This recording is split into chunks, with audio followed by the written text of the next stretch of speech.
Hello everyone, it's Mark and welcome back. In this video, I'm going to explain to you why the Baker Act is a fool's paradise. Fool's paradise. So let me share a story with you so you can understand what I'm talking about. So about a week ago, I had a call from a mother whose son had been Baker Acted, and he had been Baker Acted to a facility I was very familiar with. In fact, at this point, after I think we've handled close to 300 cases somewhere in that region, I don't think there's any facilities that we're not familiar with in terms of, that we haven't litigated against them before, which is good because it means we know how they function, we know the red flags, and we know the folks there, right, which is good for you. And also, if they have a law firm that represents them, we know who the law firm is, which helps us to get things done really, really quickly. So her son had been taken there for medical reasons, and I think by the time we spoke, he had been, or she had, the mother had been advised that he'd been medically cleared. And I said, well, okay, if he's medically cleared, why is he still there? Well, he's been Baker Acted. I said, okay, well, if he's been Baker Acted, then he's going to be stuck there probably for at least 72 hours. And her response was, well, I've spoken to the doctor and it sounds like it's going to get lifted.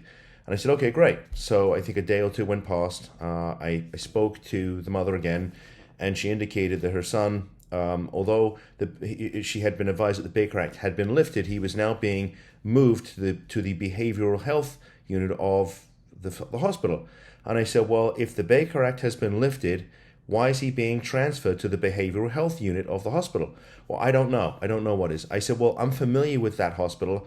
I'm familiar with the behavioral health unit, and either the doctor is lying to you or he or she doesn't know what they're talking about. Because if your son is being transferred to the behavioral health unit, it's because he's still Baker Acted.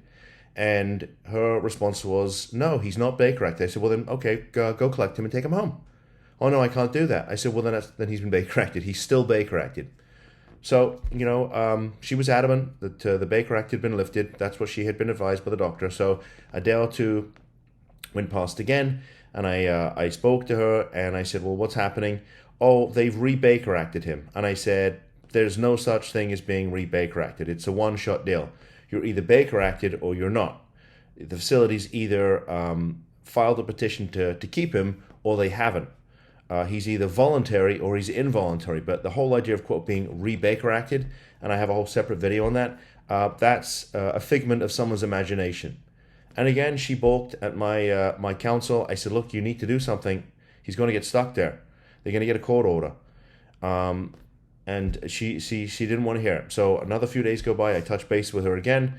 And this time she tells me that the doctor had lifted the Baker Act, but now he's reimposed it and it's been extended. And I said, look, all of these things are just not true. You're either being lied to or somebody doesn't know what they're talking about. All these things, extending the Baker Act, re-Baker Acting, they simply don't exist. They're just not.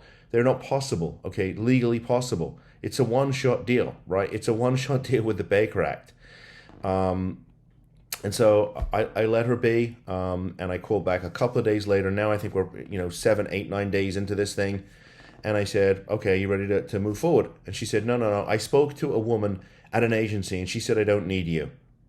You spoke to a woman at an agency. Well, which agency? I don't remember which one.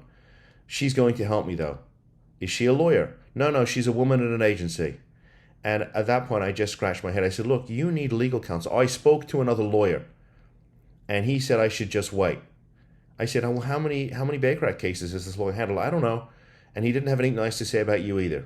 I said, well, there's plenty of lawyers out there who don't have anything nice to say about me, but they're the same lawyers who call me when they have a client who's in Baker Act because they don't know how to handle these cases.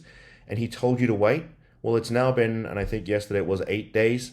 I said, it's been 8 days. The time for waiting has long since passed. You need to take action. I said, I am telling you, I'm familiar with this facility. I've litigated against them many, many times. I know the folks that work there. I know the clinical doctor. I am telling you that your son is going to get stuck there. I said, if they haven't filed already, and I suspect they probably have, to extend his detention, I said, they're going to do so.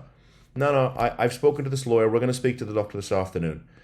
And so, I think I'm done, right? I think we're done at this point.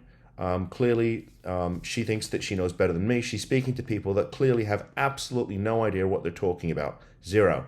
And so This is the fool's paradise of the Baker Act. Now, I'm not telling you got to hire me, right? I am telling you need to speak to somebody who knows what they're talking about. Now, if you go on my website, there are literally hundreds of hours of video that'll tell you all about the Baker Act, all the red flags. There's videos on YouTube, on Vimeo, on Instagram, TikTok, Twitter. I mean, I put this stuff everywhere. Okay, I have a book on the website. It's all for free. I spend hours, just like I am now. I spend hours producing this content so that you can get the information that you need, and so you don't waste time with people who clearly are intending to mislead you or simply don't know what they're talking about. Okay, so when I say that the Baker Act is a fool's paradise, this is what I mean. It is a fool's paradise. Anyway, with that said, thanks for tuning in. See you in the next video. Bye-bye.